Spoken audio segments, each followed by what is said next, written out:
Buenos días a todos.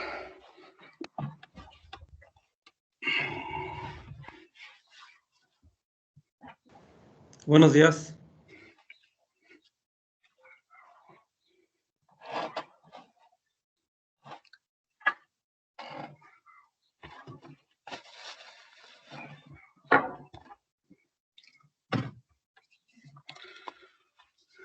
Bueno, pues hoy le toca la exposición al equipo número 2, bueno, al equipo número 1 del grupo 7, no, del 6, ¿no? Creo.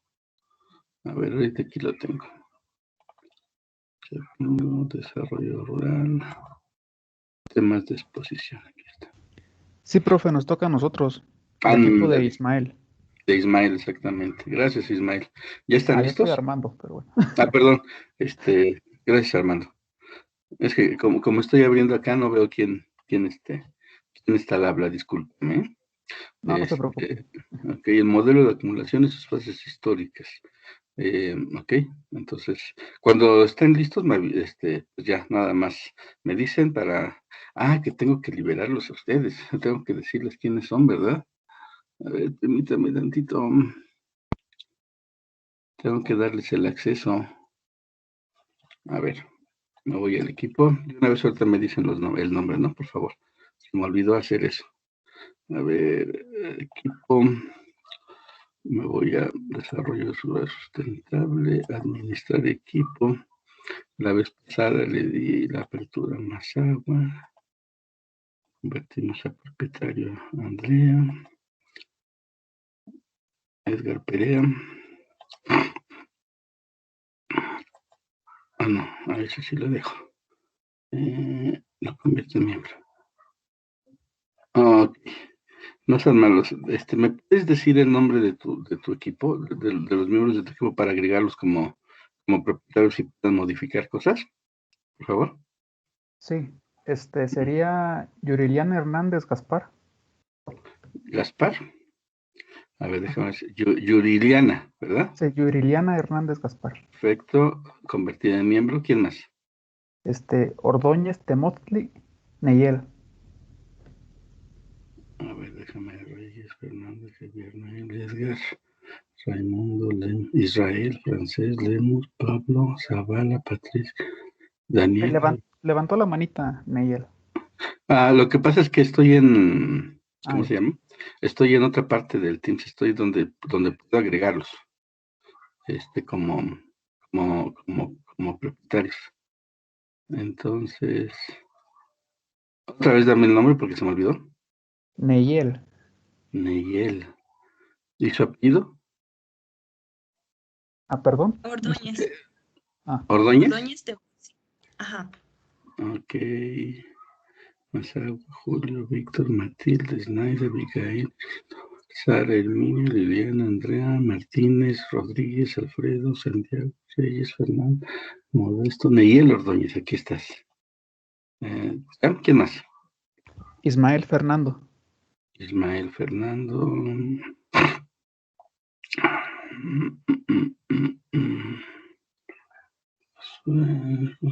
García Reséndiz, se apellida.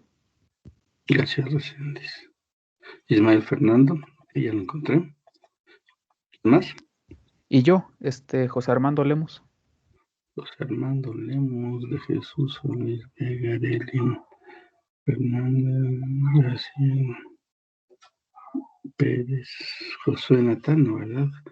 Álvarez Medina, López, Córdoba, Estefanía González, Tamilano, Jorge Gómez, García Beltrán, Zavala, Pablo Lemos. ¿Lemos? No, ¿verdad? Aquí está, Lemos. Sí. Perfecto. Listo, ya están convertidos en propietarios del día de hoy para que puedan tener acceso a los controles de la clase, ¿vale? Ok, voy a empezar a compartir. Un momento. Perfecto.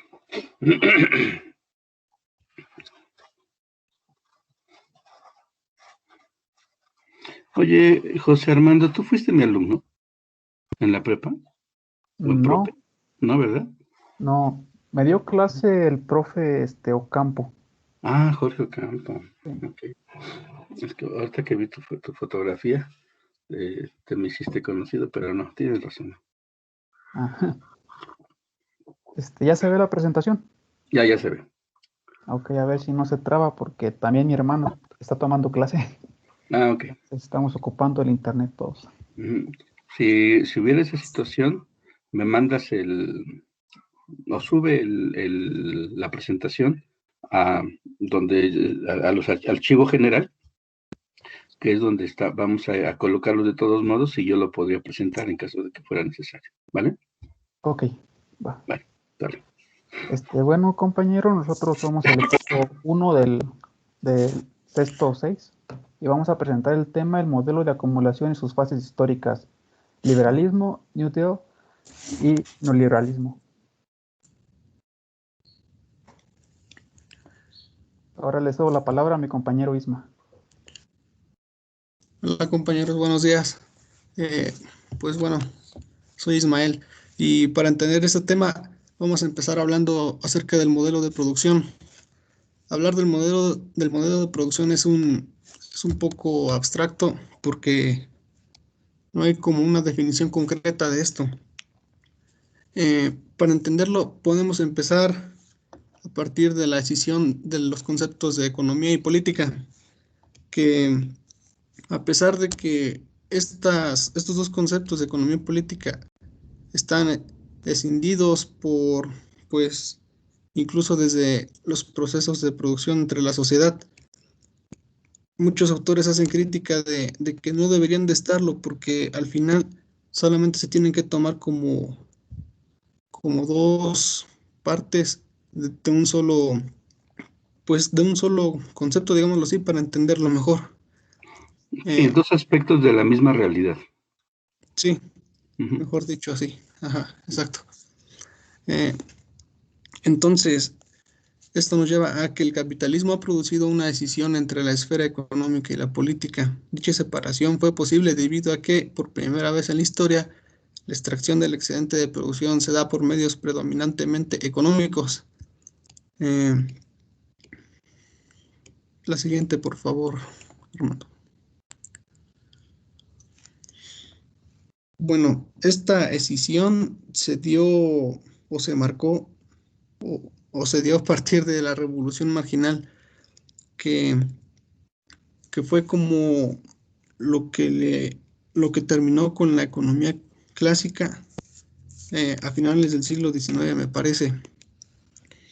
En la revolución marginal se tomaron puntos como, o lo más destacado fue el análisis marginal, el valor subjetivo, el fin de la economía política, que entonces lo más importante que se dio en la revolución, durante la revolución marginal, fue la crítica a la fragmentación de las ciencias sociales, o sea, especialmente en la economía, porque ahorita vamos a ver que esto llevó a un individualismo metodológico que es como la especialización, como estudiar un objeto así muy por separado, pero esto se exageró demasiado a tal grado de que después algunos autores dijeran que las ciencias sociales se han fragmentado demasiado y que entonces para entender el concepto de producción de modelo de acumulación, perdón, se necesita entender a la economía y la política como un solo componente. La siguiente, por favor, hermano. Y bueno, después aparecieron los regulacionistas dentro del campo y su objetivo era introducir conceptos que den cuenta de la importancia de las determinaciones extraeconómicas en los procesos de acumulación del capital.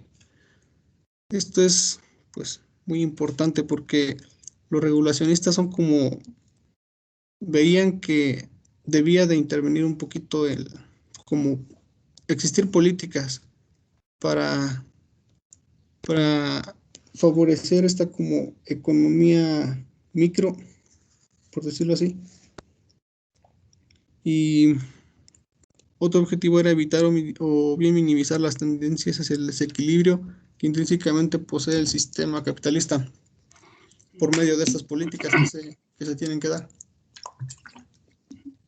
Sí, solamente como acotación rápida, los regulacionistas aparecieron después de la crisis de 1929, cuando se dio la primera debacle del capitalismo.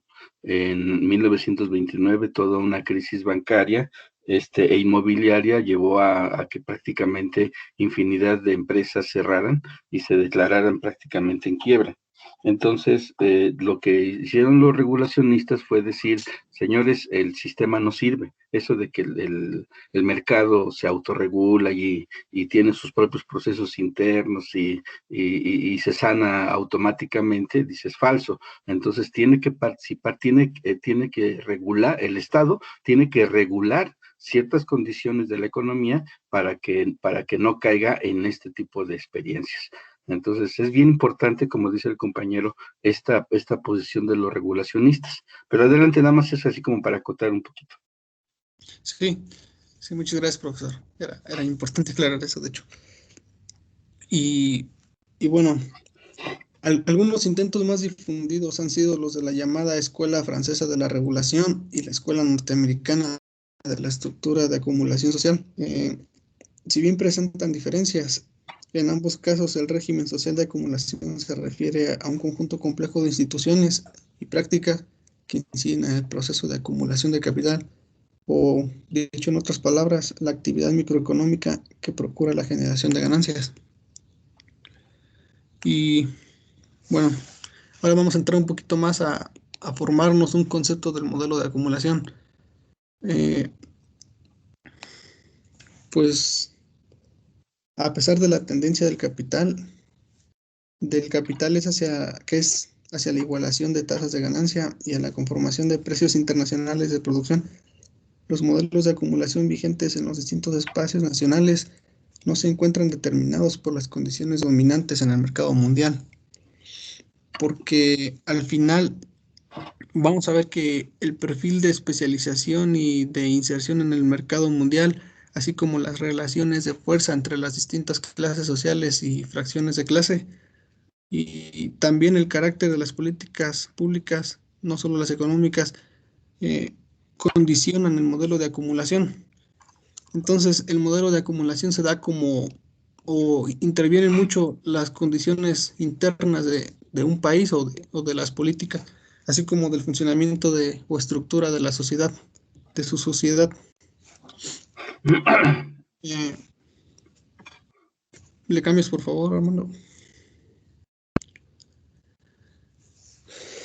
Ahora, para caracterizar un modelo de acumulación, proponemos comenzar por identificar tres grandes dimensiones que son interdependientes entre sí.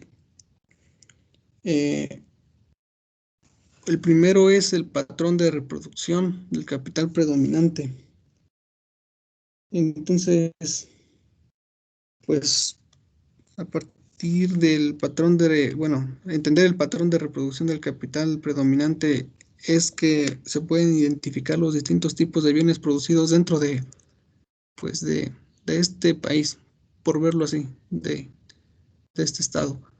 O también se tiene que ver el mercado al que están dirigidos. Pues este puede ser un mercado interno, sectores de alto ingreso, consumo popular, etc. Con esta primera aproximación se permite dar cuenta que ramas o sectores se dan valor en el proceso de valorización del capital. En otros países se debe tener en cuenta la dependencia económica que se tiene. Hay países que necesitan, por ejemplo, de altas divisas y su moneda se ve obligada a sufrir conversiones a monedas fuertes que suelen derivar en crisis externas. Pues es interesante porque países con alto protagonismo, por verlo así, como Estados Unidos, pues son los que como que marcan las reglas del juego, por decirlo así, porque su moneda es más fuerte. Por ejemplo, los que controlan el Banco Mundial o el Banco Internacional, pues su economía son más estables por esto mismo.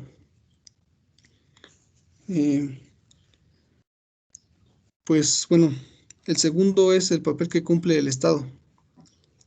Por lo general se considera al Estado restringido al ámbito de lo político, es decir, por fuera de la economía, aunque intervenga en ella. En un aspecto nodal de la relación social capitalista se tiene como función organizar y garantizar la producción de la misma y por lo tanto de las clases sociales. ¿Le cambias, hermano, por favor?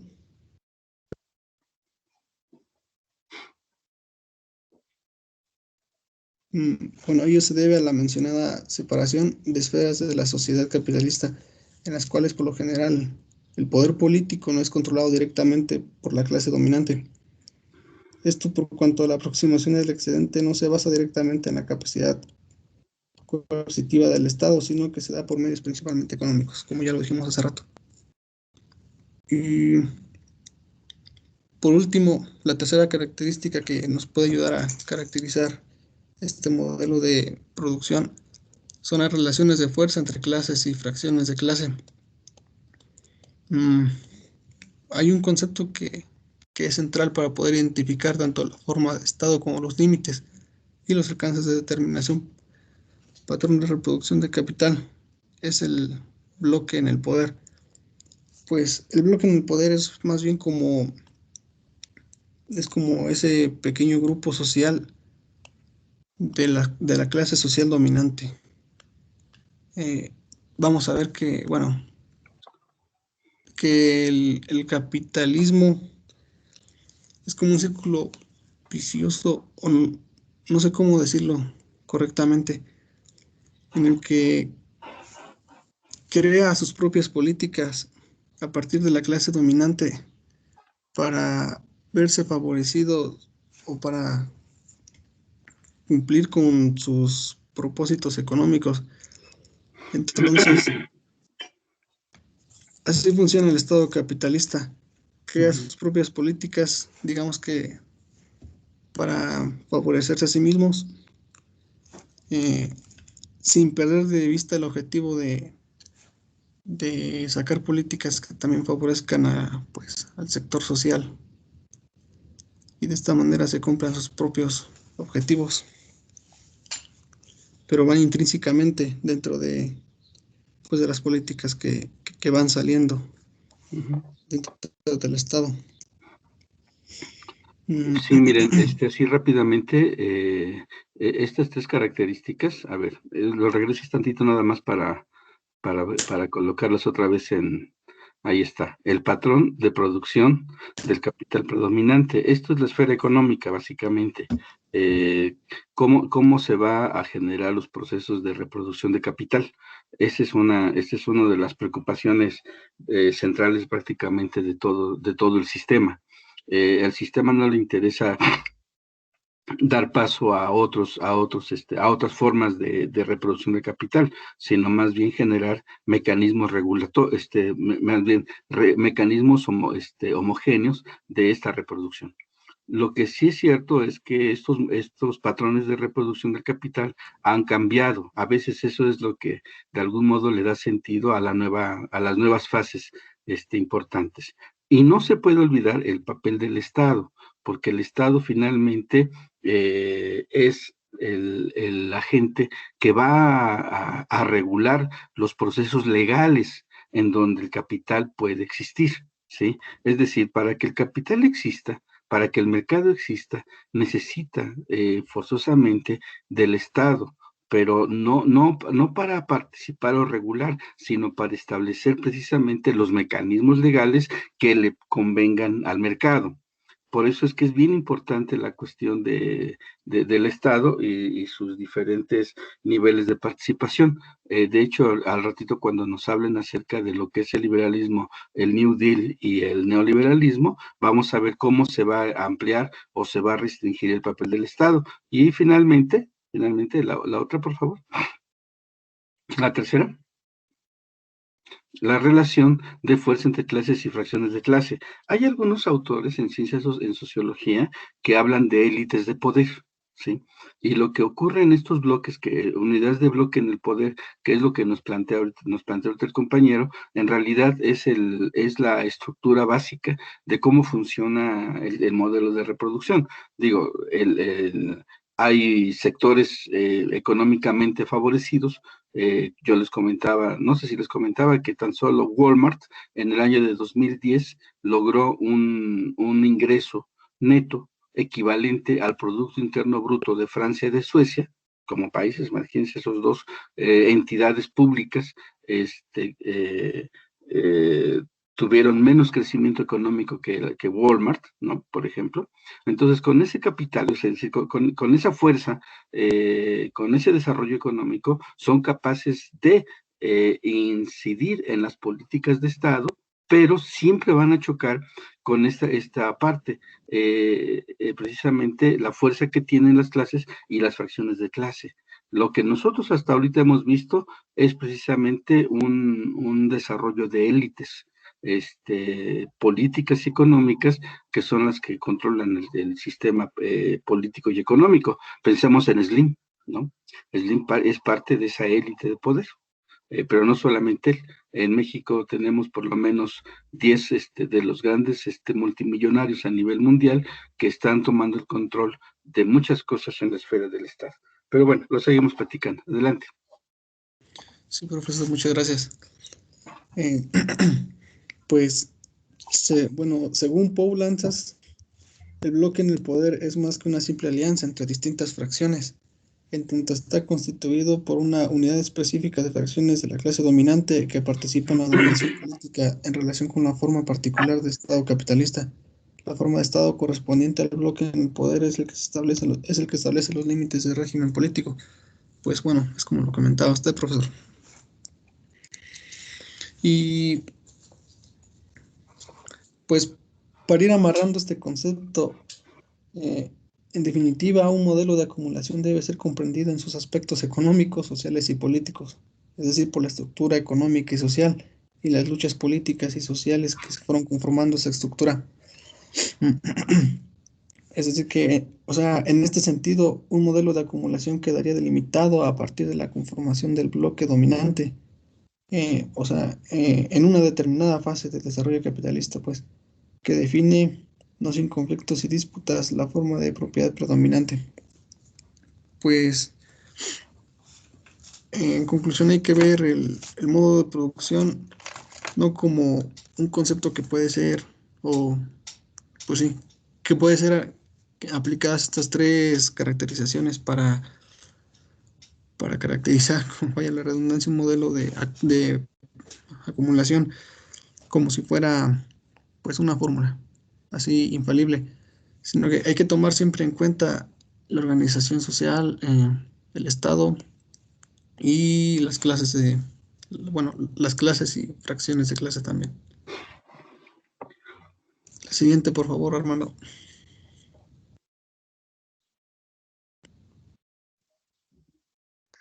Bueno, compañeros, yo les voy a hablar del movimiento del liberalismo.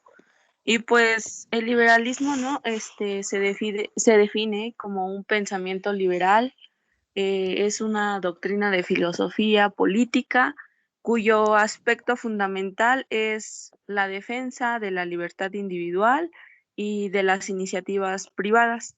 Este limitaba mucho las potestades del Estado y los poderes públicos en el ejercicio social, en el ejercicio económico y en el ejercicio cultural pues, de las sociedades, ¿no? El liberalismo es un modelo pues, de pensamiento opuesto a los absolutismos, conservadurismos y despotismos ilustrados.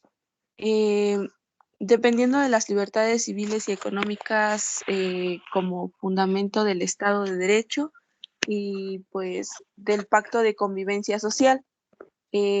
Bueno, en este sentido fue muy indispensable para la formación del pensamiento democrático y pues para la separación de distintos tipos de poderes, ¿no? Que pues hoy en día son fundamentales en el orden republicano. Bueno, como teoría económica, el liberalismo es partidario de la economía de mercado y como teoría política, el liberalismo es simpatizante del Estado, pero que gobierne lo menos posible o pues como se dice hoy en día, ¿no? Reducido al mínimo indispensable. Y el liberalismo como expresión de pensamiento y acción de ser caracterizada para que incluya la diversidad y la multiplicidad de ideas, pues sin que se perdiera su significado esencial como ideología, ¿no?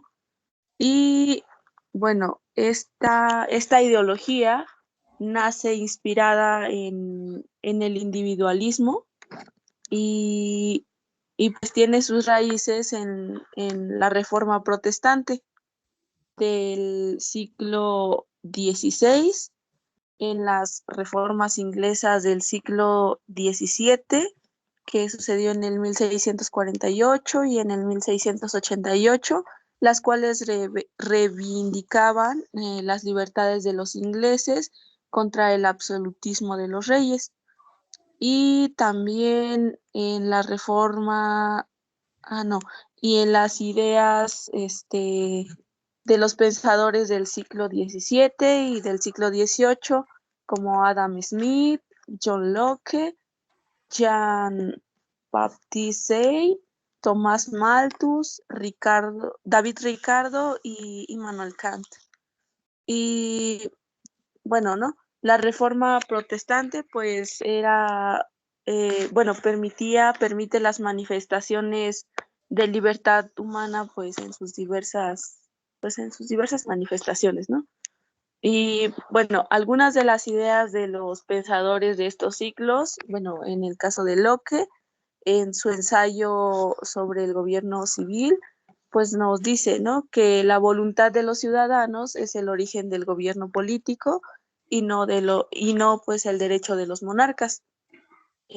Por ejemplo, Montesquieu en el Espíritu de Leyes dice que hay una división de poderes y, y pues que hay también un equilibrio de funciones del gobierno y que estas mismas acotan el poder mismo del Estado, ¿no? Diderot y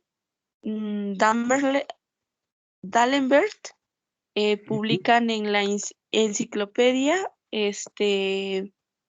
no, ellos dicen en la enciclopedia que, bueno, pugnaban por la libertad de las ideas de la vida, de la economía política y pues de las religiones. Y bueno, así tenían muchas ideas que apoyaron que permitieron, ¿no? Que se diera esta transición. Bueno, estos pensamientos fueron los que dieron origen a la Revolución Francesa de 1789. Y así, estas concepciones individualistas y liberales sobre el hombre y pues principalmente sobre la sociedad,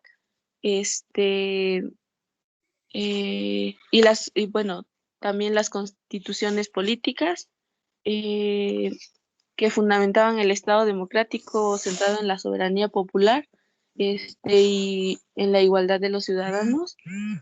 Y también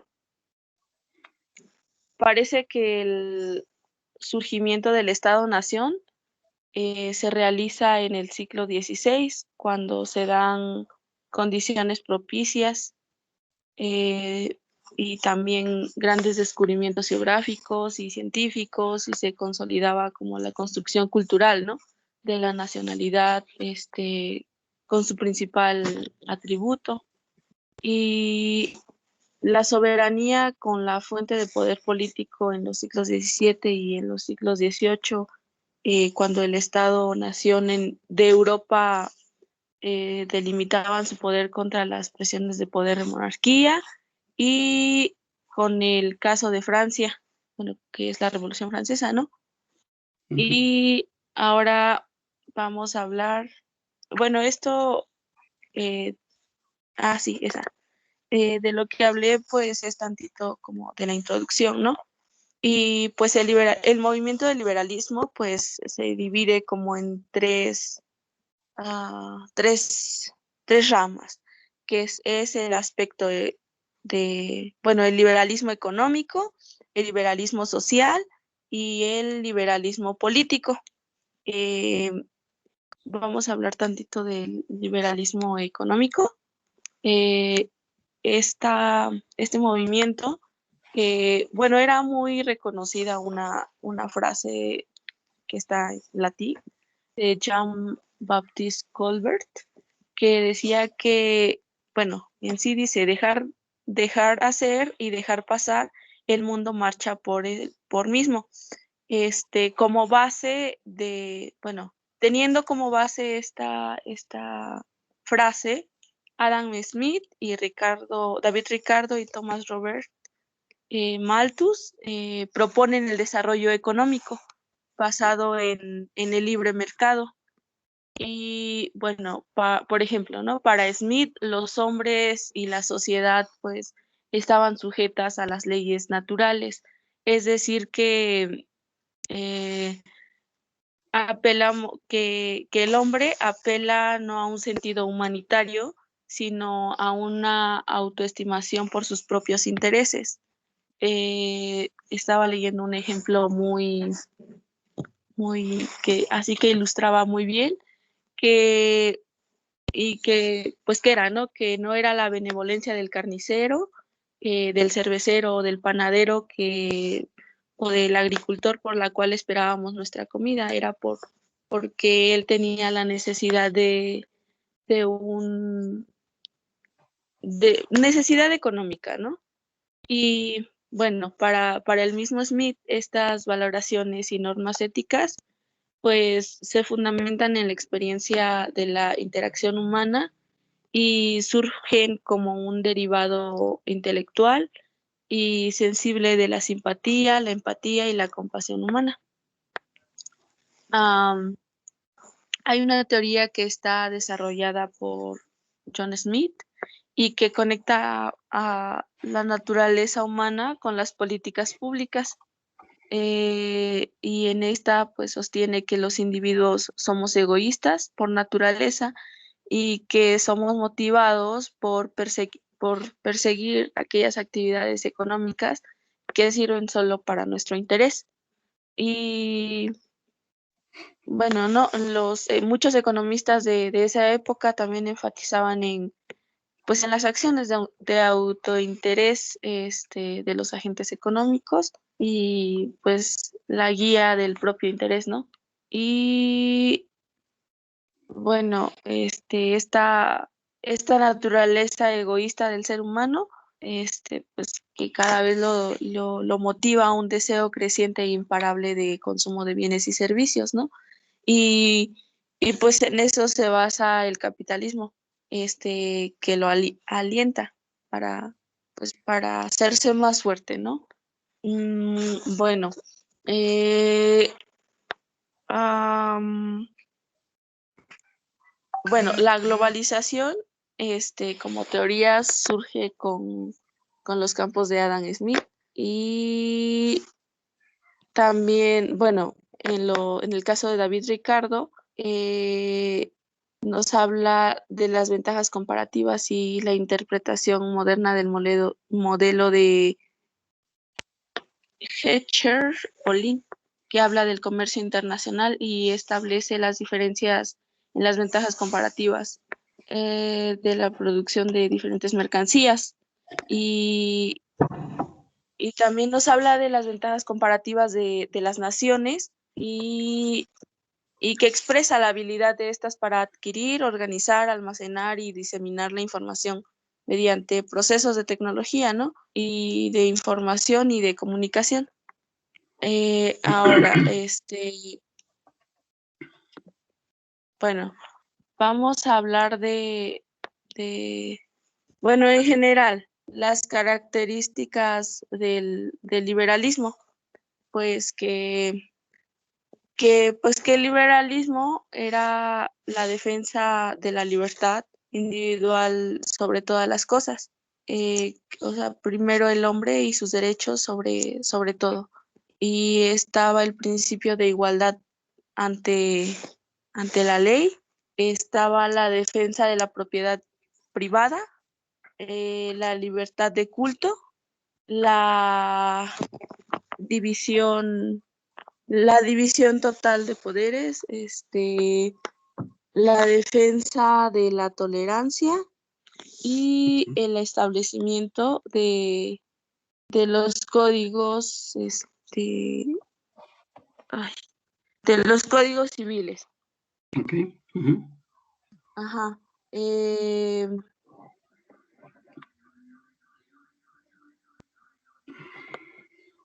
Bueno, en la economía, bueno, en el liberalismo económico, pues, bueno, todos los pensadores de esa época, pues, como tenían ideas en común. Y bueno, el, pensani- el pensador Schumpeter Schumpeter. explicaba, Schumpeter, Ujú. ay, no lo sé pronunciar. No te preocupes. Yo tampoco. Bueno, explica con más acierto pues el desarrollo del capitalismo internacional y, y dice que el empresario bajo su responsabilidad decide qué produce y qué servicios ofrece y cómo le hace. Bueno, todo lo que es la actividad empresarial es pues totalmente libre, ¿no? Y bueno, el consumidor por su parte es libre de elegir de acuerdo con su eh, con su poder adquisitivo o con su renta, con sus valores y pues sobre todo los servicios que ofrece el empresario, ¿no? Bueno, ahora en la economía política, hablando de economía política, el concepto de nacionalismo económico se opone al liberalismo y su variante. Ujú. Ajá, y el neoliberalismo económico, con su identificación y con su conjunto de políticas estáticas, promueven el proteccionismo y la intervención del Estado y, bueno, en lo que se considera una doctrina, ¿no?, de desarrollo económico. A ver, a ver, a ver, Y permíteme, otra vez. Dijiste que el neoliberalismo es igual a proteccionismo. sí, bueno, yo leí. Ok, sí, está bien. No, de hecho, a ver, digamos, pensamos en tres fases. Ujú. Ajá, La primera fase, llamemos de liberalismo clásico, en el ajá, cual se establecen los principios del liberalismo económico y del liberalismo político. Ujú. Digamos que esa es la ajá, primera fase. El siglo XVIII, todo el siglo XVIII, y parte del siglo XIX, más bien parte del siglo XVIII y todo el siglo XIX se desarrolla bajo este modelo de liberalismo económico y político. Llega la crisis de 1929 y se demuestra que, o por lo menos en ese momento se dan cuenta, que la dinámica del mercado no es suficiente para poder regular todos los procesos. Y entonces el Estado tiene que entrar digamos, tiene que entrar al quite en la crisis de 1929, eh, básicamente bajo dos premisas. Uno, regular al mercado, precisamente para evitar que vuelva a generar estos procesos de contracción y de crisis, de oferta y de demanda y de crisis. Y segundo, para establecer políticas de control social, lo que aquí le marcas como liberalismo social. Entonces, en 1929 se establece la lógica de controlar al mercado, por un lado, porque todos los procesos de oferta y demanda estaban, digamos, desmedidos y habían arrojado al mundo a una crisis, o por lo menos al capitalismo a una crisis, y la otra era de dar oportunidad a los sectores sociales a obtener un cierto tipo de derecho porque de algún modo se dieron cuenta que la riqueza la producen los trabajadores, los obreros, los campesinos, ¿sí? Entonces, aquí hay una especie así como de control al que le vamos a llamar proteccionismo. Uh-huh. Proteccionismo no solamente en la dinámica del mercado, sino también en términos de la dinámica de los movimientos de la sociedad civil. Uh-huh. Y en 1973 está ya otra segunda crisis. Esta crisis es una crisis de corrupción del Estado. Es una crisis donde los estados políticos ponen en jaque al mundo. Y entonces, ya para 1973, ¿se acuerdan el esquema que yo les comentaba? Que yo les di la vez pasada, en 1973 ya las corporaciones transnacionales están perfectamente empoderadas y ellas son las que empiezan a buscar la eliminación del proteccionismo. La eliminación del proteccionismo, junto con la cuestión de reducir al Estado a su mínima expresión, como lo mencionaste muy bien hace rato, es lo que le da sentido al neoliberalismo. Uh-huh. Entonces, el neoliberalismo lo que busca no es proteger mercados, más bien es abrir mercados, aperturar fronteras, establecer mecanismos no regulatorios donde la ley de la oferta y la demanda vuelvan a manifestarse, por supuesto, bajo la dinámica de la acumulación, del modelo de acumulación, ¿no? Entonces, es ahí donde se rompe la idea del proteccionismo. De hecho, los neoliberales van a estar en contra de cualquier intervención del Estado, tanto a nivel de mercado como a nivel social. Y actualmente, en este momento, en el 2021, bueno, desde el 2019 aproximadamente para acá, hay un retorno hacia el proteccionismo. Chequen, por ejemplo, el caso de Estados Unidos con Donald Trump. Cuando Donald Trump llega, su política es Estados Unidos para los estadounidenses, ¿no? Es decir, vamos a fortalecer el desarrollo económico de los estadounidenses, porque lo que había hecho el modelo anterior era aperturar un montón de mercados y muchos de los capitales norteamericanos se iban a buscar los mercados hacia afuera, pues digámoslo así. Lo que hace Trump es tratar de recuperar a esos grandes capitales y a esos grandes inversionistas para que regresen a Estados Unidos y generen internamente el mercado local, ¿no? Y entonces sí, a partir de Trump, a partir incluso de Inglaterra, que se sale de la Unión Europea, o incluso a partir de México con López Obrador, parece haber un retorno hacia el proteccionismo, pero ya no, pero digamos que todos estos cuates, tanto Trump como es que se me olvidó el nombre del ministro inglés, y AMLO, están ya en otro canal, digamos. ¿Sí?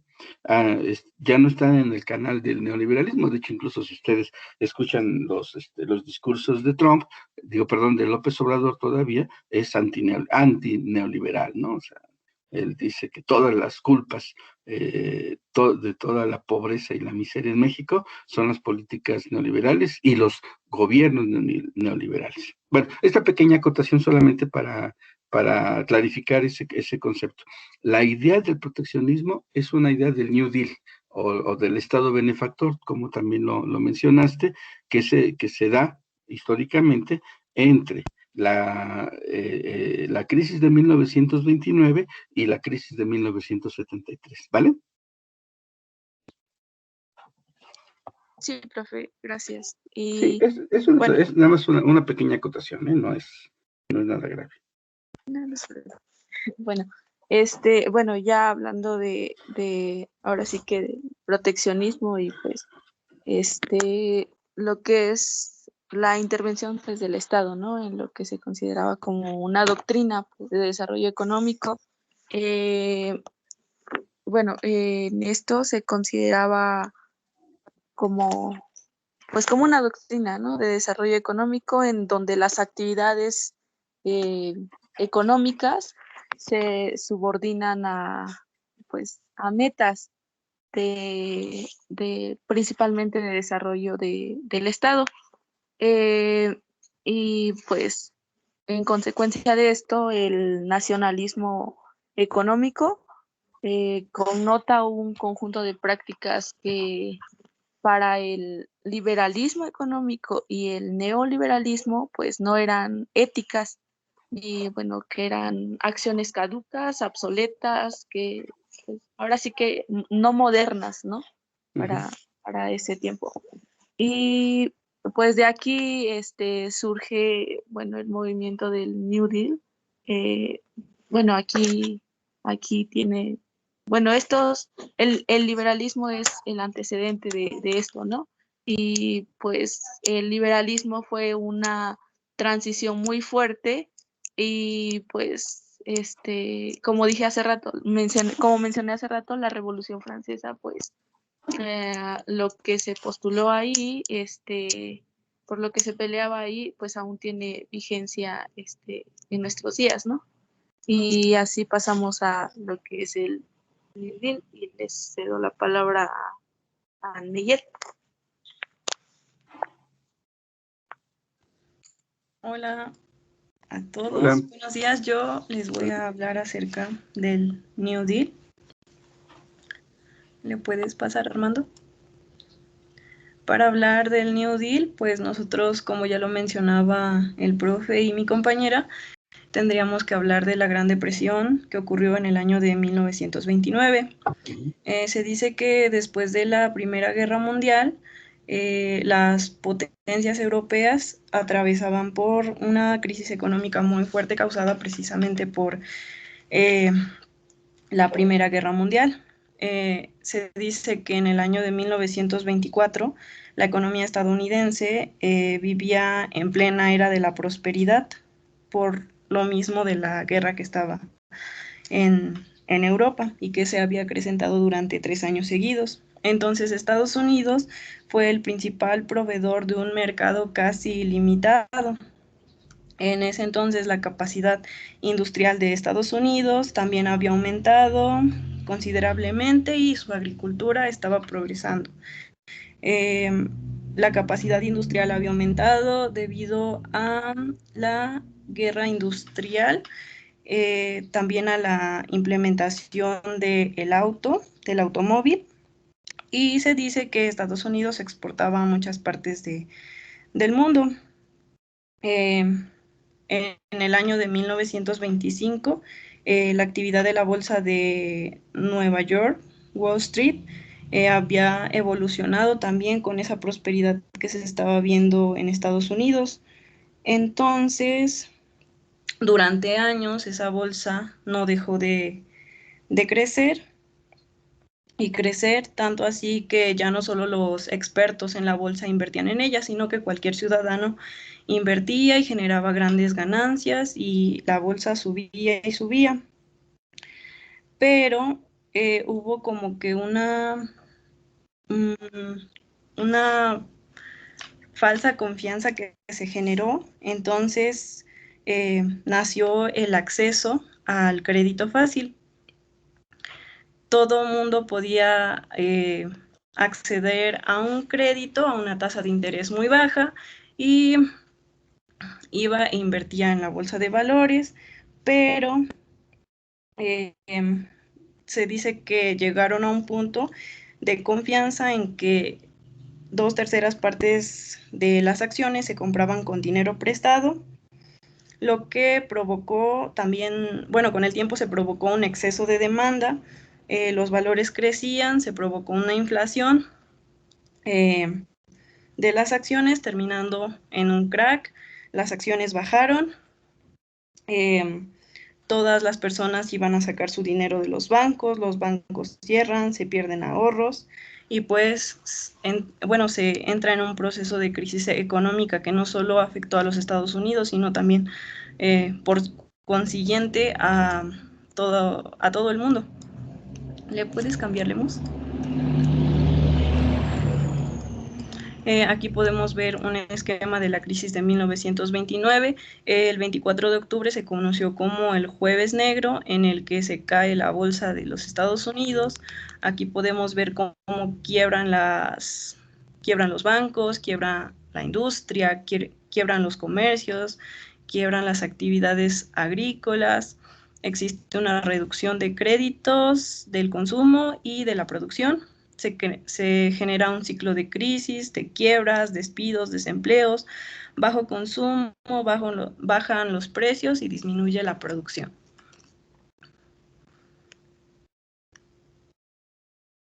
Esto se debió a la sobreproducción, al exceso de demanda y a la falsa especulación. ¿Le puedes cambiar, Lemos?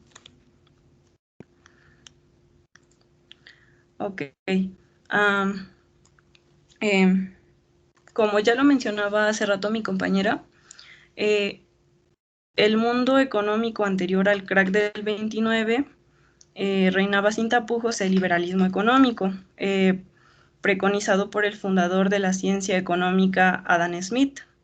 Este pensamiento económico dominante se basa en la libertad de actuación de la iniciativa privada, conjugándose las fuerzas del mercado en exclusiva para alcanzar el equilibrio que determine el nivel apropiado de precios y salarios. Esta teoría considera la participación del Estado en la actividad económica mínima o casi nula, como lo mencionaban anteriormente, considerándose una situación ideal del modelo la no intervención estatal en ningún área de la economía. Siguiente, por favor, Lemos.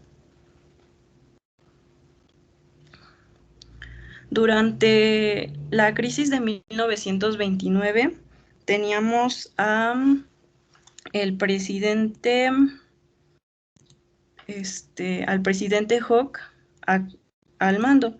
Este era republicano y pues él estaba aferrado a la idea de la mano invisible que regula los mercados y a que el Estado no debe interferir en este proceso. Por lo tanto, no aplicó políticas como se decía hace rato, progresistas, proteccionistas para aliviar la situación. Solo implementó algunas medidas, pero no funcionaron, hasta que Franklin Roosevelt accedió a la presidencia. En su discurso inaugural, él dijo que lo único que tenemos que temer es el miedo en sí mismo. Prometió un liderazgo vigoroso y una acción audaz, pidió disciplina y cooperación, expresó su fe en la democracia y pidió protección y orientación divinas. Siguiente, por favor.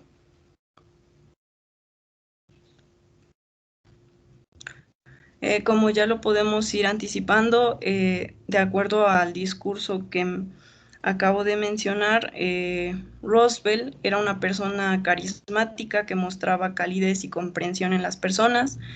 Él se preocupaba mucho por los campesinos, por la clase trabajadora, sabía cómo manejar a la prensa, de manera que él siempre como que transmitía confianza y proporcionó un liderazgo dinámico y más abierto en cuanto a sus ideas.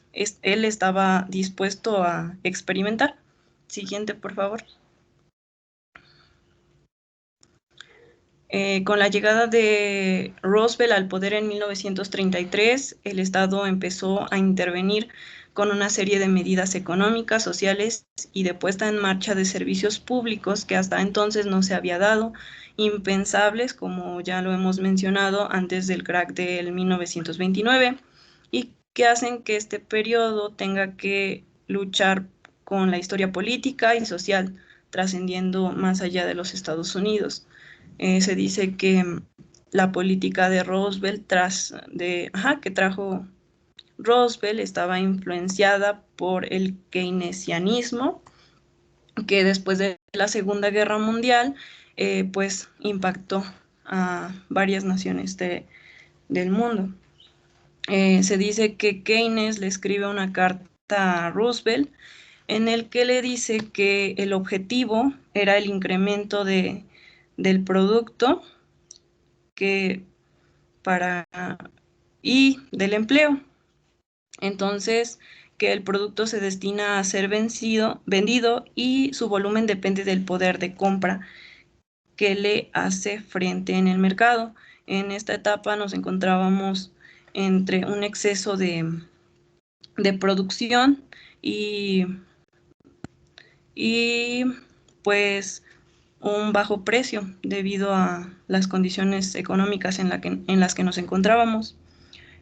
Para esto propone que las personas deben de gastar más dinero y las empresas deben de contratar más personal y así crear más ingresos en mano de sus empleados.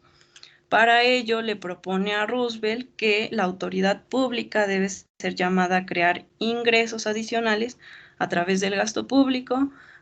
Cuando la autoridad pública invierta en los ingresos adicionales, las personas podrían tener acceso al poder adquisitivo y así se podrían reactivar las empresas y por lo tanto los bancos y así se reactivaría la economía.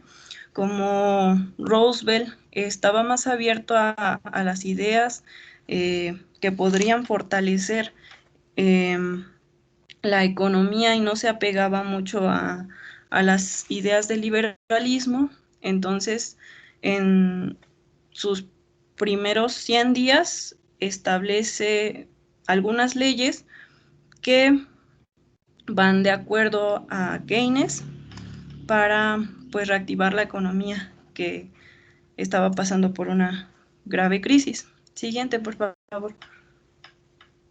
Este periodo se conoce como, se va a dividir en dos. El primero es el First New Deal, que abarca desde 1933 hasta 1934. A continuación les presentó algunas de las leyes que estableció Roosevelt, como la AAA, Ley de Adaptación Agrícola, cuyo objetivo era conseguir la recuperación del sector primario, que estaba en crisis debido al exceso de producción. Él quiso controlar la producción y disminuir los excedentes para incrementar el precio de los productos agrícolas. Como lo mencionaba anteriormente, si el gobierno conseguía parar la producción agrícola para que no aumentara la oferta, los precios de los productos agrícolas subirían. También creó la Dirección de Regulación Agrícola, que estableció la aprobación de subsidios y créditos a los agricultores para reducir la producción agrícola y pecuaria. Y también indemnizó a los campesinos para que redujeran sus superficies cultivadas. Siguiente. Se creó también la Ley sobre el Subsidio Federal de Emergencia. Esta ley comprendió distintos programas de apoyo a los desempleados, interviniendo con $500 millones en subsidios directos canalizados a través de los estados. A los desempleados se les ofrecía trabajo en la construcción y reparación de carreteras, en su adecuación y mejora de colegios, jardines, juzgados u otros edificios públicos. Otras leyes parecidas fueron la CCC, Cuerpo Civil Conservacionista, que empleó a cerca de 3 millones de jóvenes entre 18 y 25 años, muchos de ellos con problemas de integración en proyectos de conservación de naturaleza, tales como reforestación y control de inundaciones. La otra es la CWA, Administración de Trabajo Civil. Fue una agencia que se creó para contratar directamente a los desempleados. Empleó $900,000 en dar trabajo a cerca de 400 millones de desempleados, principalmente en la construcción de obras públicas. Su objetivo era reincorporar a los trabajadores al sector privado y dinamizar la economía. Siguiente, por favor. Luego tenemos la ley de préstamo para los propietarios de casas. Esta pretendió impulsar al sector de la construcción y ayudar a aquellas personas que no pudieron hacer frente a la hipoteca de su vivienda y fueron desahuciados. Se dice que en 1932 más de 250,000 personas perdieron sus casas y durante la primera mitad de 1933 más de 1,000 personas cada mes perdían el derecho a redimir sus hipotecas. Después tenemos el Second New Deal, que comprendió desde los años 1934 hasta 1941, en el que se continuó con ese proceso que se había iniciado con el First New Deal. Y aquí pues tenemos donde surge el concepto de seguridad social. Se crea la Ley de Seguridad Social, que es impulsada por Frances Perkins, la ministra de Trabajo, que fue también la primera mujer que formó parte del gobierno federal de los Estados Unidos. Bueno, como ya lo mencioné, se empleaba por primera vez la palabra seguridad social y se comprometía a sufragar los programas contributivos de desempleo de los estados y finalmente implantaba a nivel laboral determinados programas no contributivos de asistencia social a favor de viejos, ciegos y discapacitados dependientes. Entonces, la seguridad social va a mitigar dos crueldades agresivas del sistema industrial, que es el empobrecimiento debido al desempleo y debido a la edad. Así se logra mantener un flujo fiable de ingresos y poder adquisitivo. Siguiente. Después tenemos la Ley de Dirección de Proyectos Laborales. Algunos de los proyectos más singulares fueron el Federal Theater Project, Proyecto Federal de Teatro, el Proyecto Federal sobre Escritores, el Proyecto Federal sobre las Artes y el Proyecto Federal sobre la Música. Se dice que debido a la crisis que se estaba viviendo en Hollywood, pues todos los artistas también estaban pasando por la crisis económica. Entonces, estos son los subsidios que crean para pues poder impulsar ese sector. Siguiente. Luego tenemos la ley sobre el impuesto sobre la riqueza. Aquí Roosevelt incrementó los impuestos a particulares y empresas con ingresos y beneficios superiores a $50,000, pero esta ley no incrementó sustancialmente los fondos, ni tampoco, se dice que no contribuyó tanto al reparto significativo de la riqueza. Esto ocasionó que los ricos, pues, llamaran a Roosevelt como un traidor de su clase y pues generó obviamente mucho descontento entre esa clase social. Siguiente.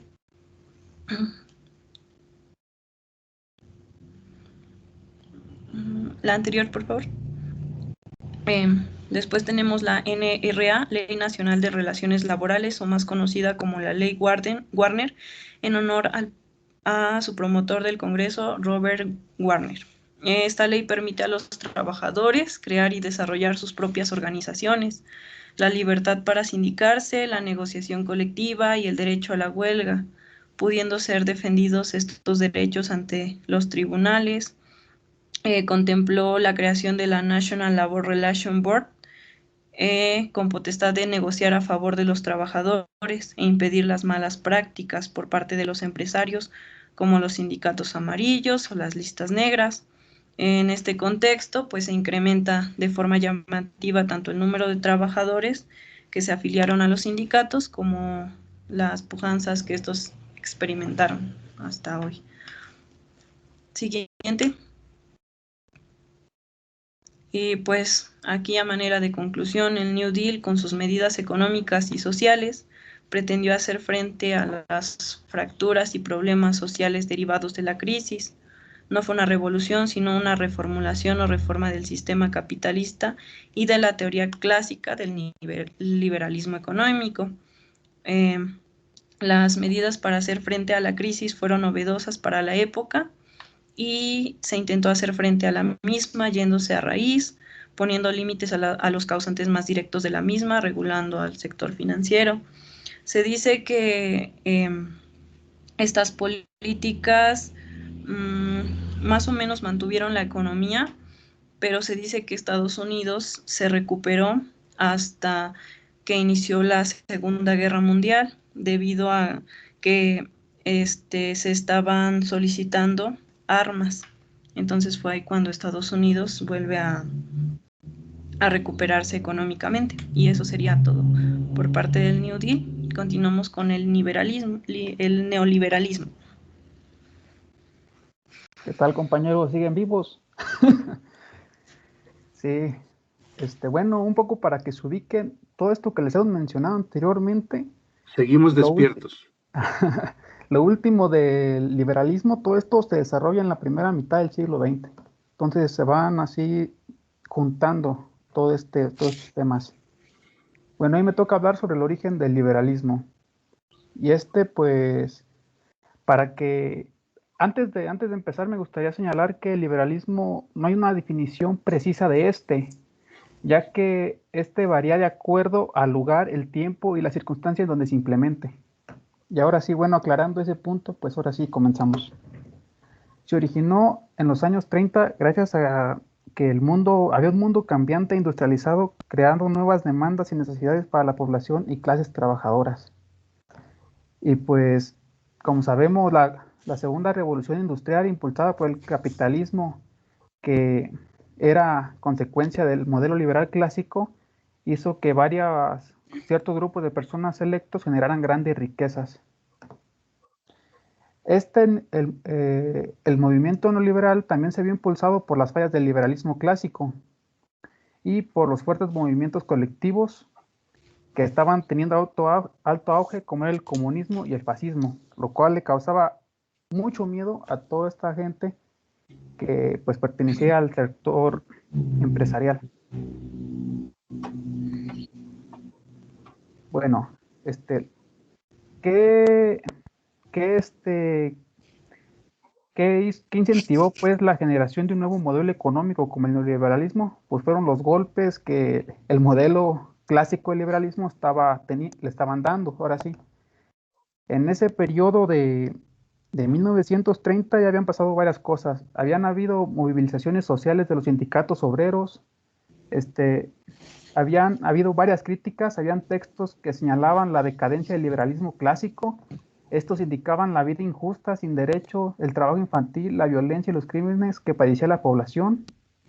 Y pues como sabemos, había pasado la Primera Guerra Mundial en 1914, lo cual pues hizo reflexionar al Estado sobre todas aquellas cosas, todas aquellas pérdidas que se tuvo, y pues se dio cuenta de que el Estado podía hacerse cargo de los recursos y de las empresas, lo cual pues puso más alertas a los grandes empresarios, los cuales los puso más miedosos. Y pues a esto le agregamos la crisis de 1929, de la cual ya hablaron mucho anteriormente. También algo que dio mucho hincapié a que se originara este nuevo modelo económico fue el movimiento bienestarista, el cual señalaba que el cual se caracterizaba porque había una demanda de beneficios sociales por parte de los trabajadores. Entonces, en ese tiempo, cuando hubo esta gran demanda y todo este tipo de protestas por parte de los sindicatos, se lograron crear ciertas leyes laborales, las cuales eran la restricción de hora mínima de trabajo, el no trabajo infantil, días de descanso obligatorio y creación de obras y servicios públicos por el Estado. Bueno, ahora sí podemos decir que todo este movimiento bienestarista pertenece a todo lo que se mencionó en el New Deal, y podemos ver al New Deal como una presolución para todos aquellos problemas que estaban presentando cuando se dieron a conocer todo este tipo de fallas del modelo liberal clásico, porque pues como vimos anteriormente, se vio afectado por todas las crisis y todos los golpes que ha estado recibiendo, de todas estas que le mencioné anteriormente. Entonces pues ellos tenían que encontrar una solución porque ahora sí la clase obrera se estaban rebelando. Como les mencioné, el liberalismo, estos grandes empresarios llegaron a la conclusión de que el liberalismo clásico no va a poder existir ya nomás.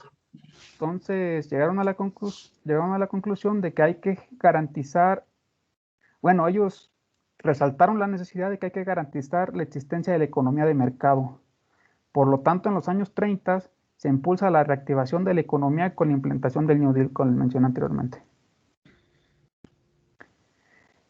Ahora sí, bueno,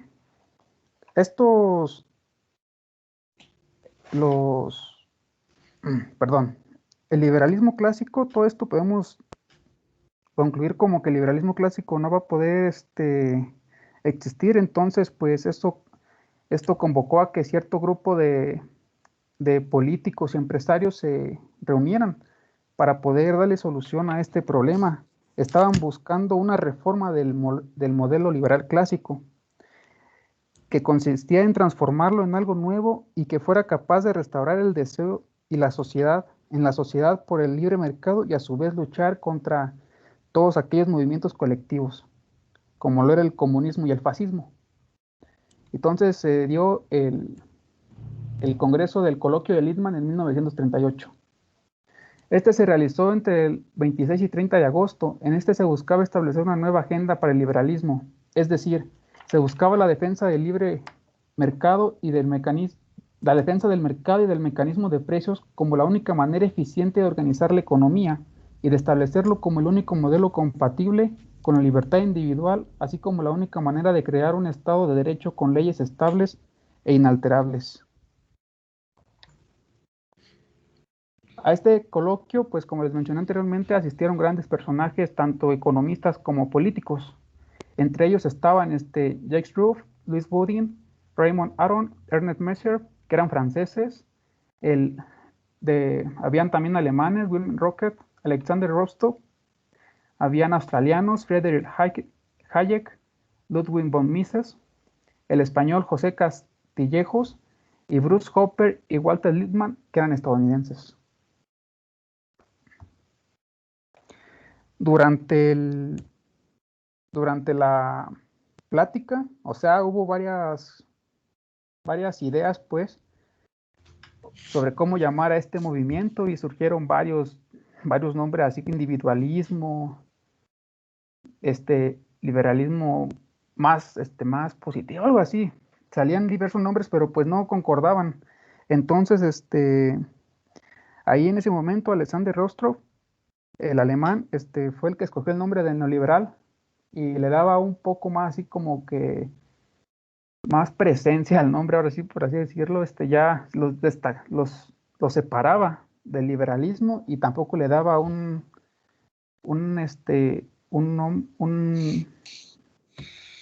así como se me fue, cómo lo describirías. El movimiento no sonaba pues individualista, ni muy agresivo, ni nada por el estilo, o sea, tenía un buen nombre ahora sí. Durante este coloquio surgieron dos propuestas, la de Keynes, la cual se basaba en la versión americana la de Keynes, que la proponía Lippmann, y el cual consistía en una moderada y pensada intervención del Estado como impulsor de la economía. Y estaba la otra propuesta que era de Hayek, la cual era simplemente oponerse, la cual no coincidía en opinión con la que proponía, esta propuesta que estaba poniendo en la mesa Keynes. Entonces, se escogió la de Keynes porque las crisis en las que se encontraba en este momento, la sociedad no era la que mejor se acoplaba, o sea, no podían darse el lujo de no tomarla. O sea, había mucha presión por parte de la sociedad. Y ahora sí, Walter Lippmann, pues como lo pudieron ver, su idea es muy contradictoria al típico modelo de liberalismo clásico. Pues señalaba que la libertad económica no era algo espontáneo, sino el producto de un orden legal que se presupone a la existencia del Estado. Vimos que el liberalismo clásico decía que el mercado se autorregulaba y así se originaba por su propia cuenta. Este señala que los mercados son extensos, un hecho histórico, algo que se produce y no algo que ocurre porque sí, y para que existan deben haber leyes, normas, instituciones, derechos de propiedad, patentes, contratos, legislaciones y muchos otros más mecanismos legales que no existen naturalmente, pero que debe de crear el Estado. Estos tienen que ser garantizados por el Estado. Este tipo de pensamiento está pensado en que el orden de la sociedad no es algo definitivo, el orden es algo constantemente cambiante que la propia inercia de la sociedad tiende a destruir, perdón. De ahí la necesidad de que exista un marco de leyes claro pero flexible, firme pero que no intervenga en la libertad de las personas.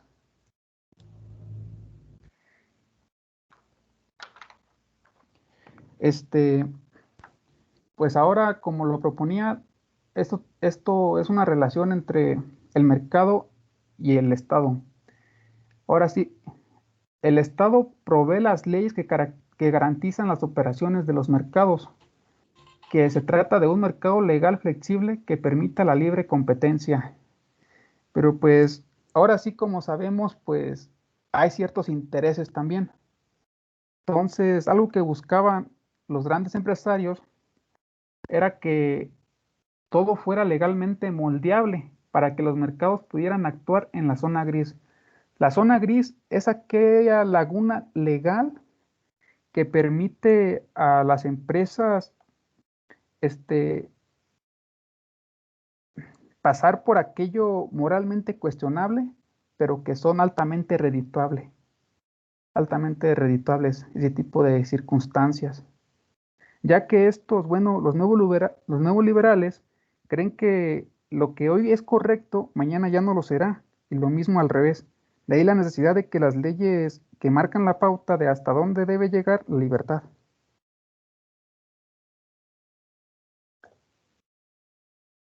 Y pues ahora sí era pues crear un Estado no liberal. El Estado puede enunciar principios, pero no puede dar órdenes, pues tiene que generar las condiciones para la existencia y buen funcionamiento de los mercados, pero no mandar sobre ellos. El neoliberalismo busca que el Estado trabaje a favor de los mercados. Es algo que sí me gustaría resaltar, por eso se los puse en letras negritas. A la siguiente. Ok. Bueno, algo que no les mencioné con anterioridad es que cuando se llevó a cabo la cumbre, se empezó a implementar este modelo neoliberal en Estados Unidos y se planeaba hacer reuniones anuales de esta cumbre de Lippmann, pero pues se vino la Segunda Guerra Mundial, llegó Hitler y pues ya nos hizo. Entonces, durante la Guerra Mundial se estuvo implementando en Estados Unidos y al culminar se iba a extender a los países occidentales. Ya tuvo su su implementación, ahora sí, inmensa, su gran ampliación, cuando finalice el movimiento bienestarista, el que le había mencionado con anterioridad. ¿Por qué finalizó? Pues porque el Estado, como provenía así, servicios de salud, educación y todos aquellos relacionados con apoyos y otro tipo de bienes pues para la sociedad, pues no pudieron dar abasto, llegaron a un punto en el que ya no pudieron más, y a esto pues le agregamos pues los intereses políticos y todo esto que además pues son altamente pues corrompidos, o sea, hubo gran influencia pues ahí por la corrupción. Entonces pues esto ocasionó que se implementara el modelo neoliberal a gran escala. Ahí fue cuando tuvo su auge en los 70 y en los 80. Y pues bueno, como les mencioné al inicio, este modelo neoliberal tiene muchos matices y se diferencia de acuerdo a la región, ya que no hay una definición exacta y se va acoplando de acuerdo al lugar y a la circunstancia en la que se encuentre el país. o la región. Pero algo que sí es seguro es que el modelo neoliberal debe de contar con esas tres características y las cumple en cualquier país donde se implemente. La primera es que el Estado es el regulador. Como le mencioné anteriormente, tiene una participación legal, pero también como un requisito debe crear la sensación de que el mercado es el único mecanismo capaz de procesar información de manera clara y justa. ¿Esto cómo lo hace? Lo hace diciendo que la dinámica de la oferta y la demanda revela el verdadero valor, costo y precio de las cosas, pues solo el mercado revela cuánto costó producir algo y cuánto están dispuestos a pagar por él. La segunda característica era la libertad. Aquí entendemos por libertad a la capacidad de cualquiera para participar dentro de los mercados. Es decir, toda persona tiene libertad para comprar y vender lo que le plazca. Incluso se habla de tal grado de libertad que donde no existen artículos, mercancías ni servicios prohibidos, o sea, todo se puede comercializar. Inclusive uno puede escoger venderse a sí mismo en tiempo, esfuerzo, intelecto e incluso en cuerpo, porque se da por sentado la propia dinámica de compra y venta del mercado determinado, y el mercado determinará hasta dónde puede llegar la libertad. Y el tercer punto es la prioridad a lo privado sobre lo público, que es la característica, en mi opinión, primordial perdón, es el objetivo primordial de los grandes empresarios. Y bueno, el neoliberalismo propaga como verdad absoluta su propia superioridad técnica, moral y lógica sobre lo público, perdón. ¿Qué quiere decir esto? Pues más potenciar la iniciativa privada y disminuir las empresas públicas. Y bueno, ¿en qué se basa este hecho? Pues que lo público está vinculado al gobierno y por lo tanto está manipulado por intereses políticos particulares y turbios, por lo que serán permanentemente corruptos e ineficientes. En eso se basa su afirmación de ellos. Y pues bueno, ¿qué sería lo bueno y lo malo de este modelo neoliberal? Pues tenemos lo bueno, pues genera riquezas y bienestar para millones de personas en todo el mundo, pero pues se centra principalmente en las grandes ciudades, en las metrópolis. ¿Qué sería lo malo? Pues la explotación sin control de los recursos naturales, la destrucción de pequeñas economías locales, genera desigualdad, pobreza, círculos de miseria que son muy complicados de romper y genera un consumo tan acelerado que parece insostenible a largo plazo. Y pues, bueno, también me gustaría pues señalar que el neoliberalismo tiene el liberalismo pues tiene su tercer cambio, el neoliberalismo sería el segundo, hay un tercer cambio, pero pues ese ya son como los tipos de características o especializaciones pues que se van acoplando de acuerdo a los países, por así decirlo. También, pero como les mencioné anteriormente, esas tres características son las principales que siempre deben de tener el modelo liberal. Si en estas tres recetas, si falta alguna de ellas, si en estas recetas características, perdón, si falta alguna de ellas, el modelo liberal no puede llevarse a cabo. Y pues ahora sí, como sabemos, este modelo ha sido el más exitoso, ya que pues predomina hasta nuestros tiempos y es el que explica la economía actual y la circunstancia actual en la que nos encontramos. Y pues sería todo de mi parte. Ahora sí. Qué interesante exposición. El único problema es que no nos dieron chance para participar. Nos quedan exactamente 6 minutos. Pero bueno, por lo menos en términos de lo que es la importancia de este concepto, más bien de estos conceptos y de estos procesos históricos en los cuales estamos nosotros inmersos.